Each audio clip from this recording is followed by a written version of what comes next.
Daniel Amiche, bonjour. Bonjour Renaud Cacré. Vous êtes responsable de l'Observatoire de la christianophobie. Est-ce que vous pouvez nous rappeler ce qu'est cet observatoire?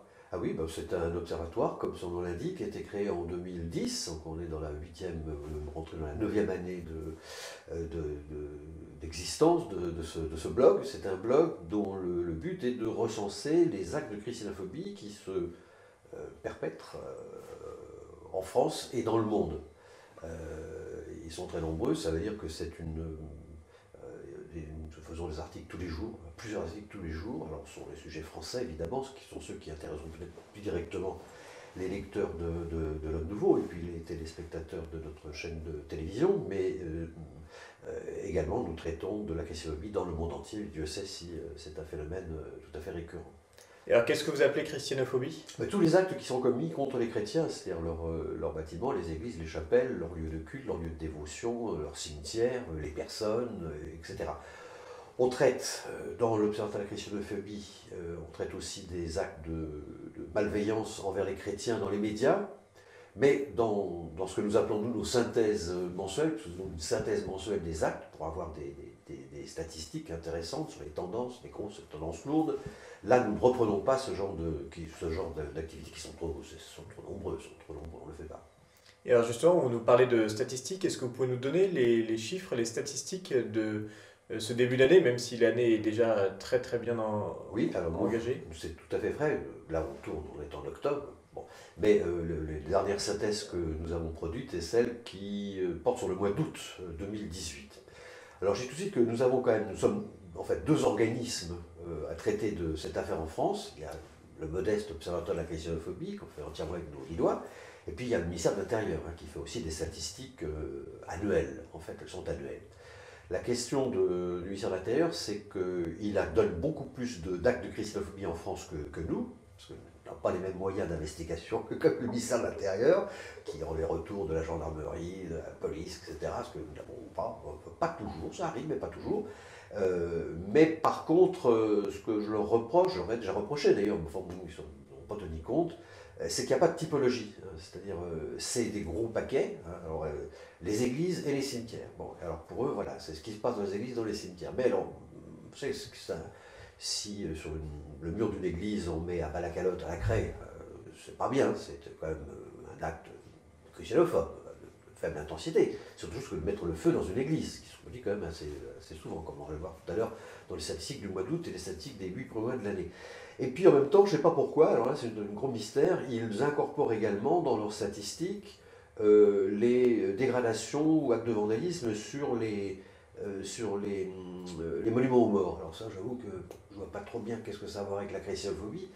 Ça aurait à voir avec la christianophobie si on pouvait savoir si des monuments aux morts dans les églises, il y en a beaucoup dans les églises à Paris et puis en France, partout. Hein. Alors s'il y a des actes qui étaient commis, oui, ce sont des actes de vandalisme à l'intérieur de l'église, notamment sur un monument aux morts, mais je ne vois pas très bien l'intérêt. Donc nous avons une typologie, c'est-à-dire que nous serrions les actes par type. Hein. Donc vandalisme, profanation, incendie, etc. Bon. Et puis nous avons aussi une répartition bien sûr géographique, c'est-à-dire que nous faisons nos statistiques par département pour voir quels sont les départements qui sont les plus dangereux ou les plus christianophobes par rapport aux autres.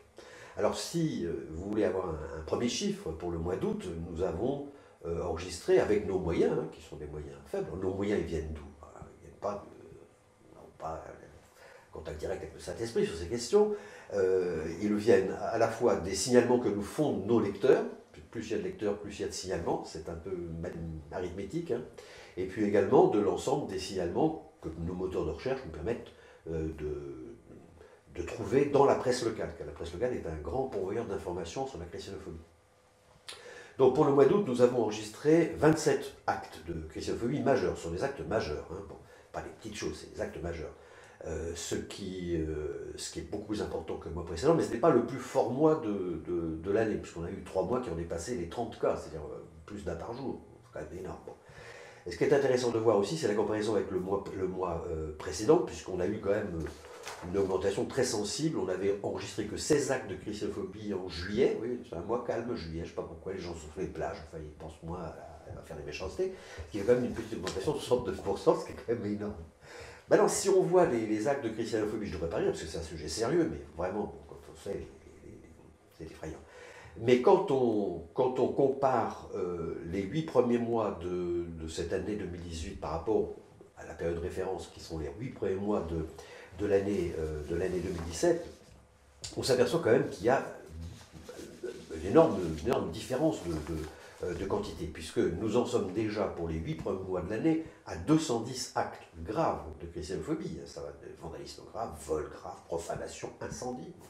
Alors que nous n'avions compté pour les 8 premiers mois de 2017 que 168, ce qui nous fait quand même une gentille augmentation d'un quart, 25% d'augmentation d'une année sur l'autre, ce qui est quand même beaucoup. Alors, ensuite, évidemment, quels sont les actes les plus fréquents? Je ne peux pas tous les citer, je vais faire 4 grandes divisions pour que nos téléspectateurs puissent comprendre un petit peu ce qui se passe. On va faire la comparaison sur les 8 mois de 2017, 8 mois de 2018. Hein. Alors, ce qui vient en tête dans les deux cas, ce sont les vols dans les églises. Ça, c'est une espèce de sport national, c'est le vol dans les églises. On en a compté 49 depuis le début de cette année 2018 et il y en a eu 23 de commis pour les 8 premiers mois de 2017. C'est quand même une petite augmentation de 113%. C'est gentil quand même. Bon. Ensuite, vous avez les cas de vandalisme dans les églises. Hors des églises, hein, c'est des vandalismes de vitraux, des vitraux brisés par des jets de pierre à l'extérieur, etc. Pour c'est le vandalisme contre les églises. Nous en avons déjà compté 45 pour 2018 sur 8 mois, et il n'y en avait eu que 32 pour la période de référence précédente. Une petite augmentation de 41%, pour ainsi dire. Intéressant. Moi j'aime bien les pourcentages que ça parle aux gens.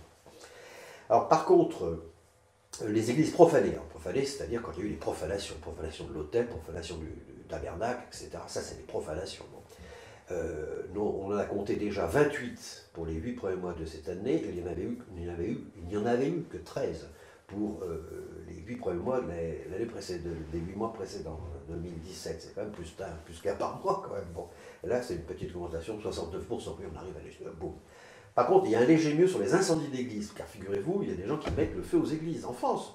Je ne parle pas de la Syrie, de l'Irak, des Indes, du Pakistan, non, de la Chine. Bon, en France, bon, on en avait eu sur les 8 premiers mois de 2017, 22. 22 en 8 mois. Dieu merci, enfin, si je puis dire, on n'en a que 16 pour les 8 premiers mois de 2018, donc une petite baisse de 27% des actes. Voilà, ça c'est quand même intéressant de noter. Voilà. Et je ne parle que des églises. Voilà, parce qu'il y a aussi les cimetières, ils sont extrêmement nombreux. Il y a les lieux de dévotion privée, vous avez les calvaires, les machins comme ça, les crucifix de bord de route, ça, il y en a des paquets. Tout ça est signalé, mais je ne donne pas ça dans cette première estimation.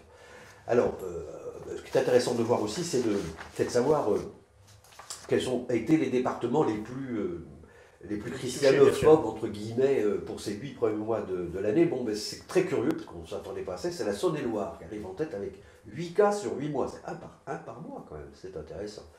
Ensuite arrive la Loire-Atlantique, terre traditionnelle de christianophobie, je veux dire. Généralement, elle est en tête quasiment, elle est presque toujours en tête. Quand on fait la synthèse, on fait aussi des synthèses annuelles, on fait un rapport annuel. Il y en a eu 7 depuis le début de l'année, à équivalence avec le Morbihan. Il y a énormément d'actes de christianophobie en Bretagne, notamment dans le Morbihan. Ensuite vient l'Indre-et-Loire, 6 cas, et puis viennent ensemble, co-ex-aequo, les Alpes-Maritimes et la Moselle avec 5 cas sur les 8 premiers mois de l'année. Mais ça fait quand même beaucoup. On arrive à des chiffres qui sont quand même très préoccupants. Alors il se trouve que, quand je disais tout à l'heure nos sources d'information, oui, ce sont nos lecteurs qui nous signalent ça, ce sont la presse locale, mais aussi il arrive que des prêtres nous signalent des actes qui ont été commis, qui n'ont pas nécessairement été rendus publics dans la presse. Et puis même il est arrivé, il n'y a pas très longtemps, il y a un peu moins d'un mois, il y a un archevêque d'ailleurs qui nous a aussi signalé un acte de vandalisme commis dans une église de son archidiocèse. Vous voyez que même certains évêques commencent à être un petit peu préoccupés par ces cas-là. Très bien, on rappelle que donc tous ces chiffres-là sont disponibles sur l'Observatoire de la christianophobie, sur Internet. Nous publions donc quotidiennement des articles, tout est classé, etc., mais pas que sur la France, évidemment. On traite également de tous les pays d'Europe, les pays d'Amérique, l'Asie, l'Afrique, voilà. Il y a quand même beaucoup de cas qui se passent également.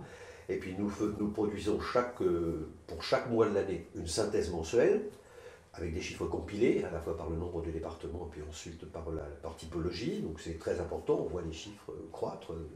Et puis chaque année, nous publions un rapport annuel qui compile l'ensemble des actes commis et qui donne quand même des orientations, comment dire, oui, c'est un thermomètre. Hein. Bon, ce qu'on peut dire aujourd'hui, au 8e mois achevé de l'année 2018, c'est que la xénophobie empire d'année en année. Hein. Depuis qu'on fait des statistiques, depuis 2000, je crois que c'est 2014 ou 2015, on le voit, les chiffres augmentent. Alors, il y a un effet mécanique, évidemment, plus on a de lecteurs, ce qui est le cas, plus on a de signalements. Mais il y a aussi, alors il y a le relatif et l'absolu. Mais dans l'absolu, ça augmente et dans le relatif, ça augmente aussi.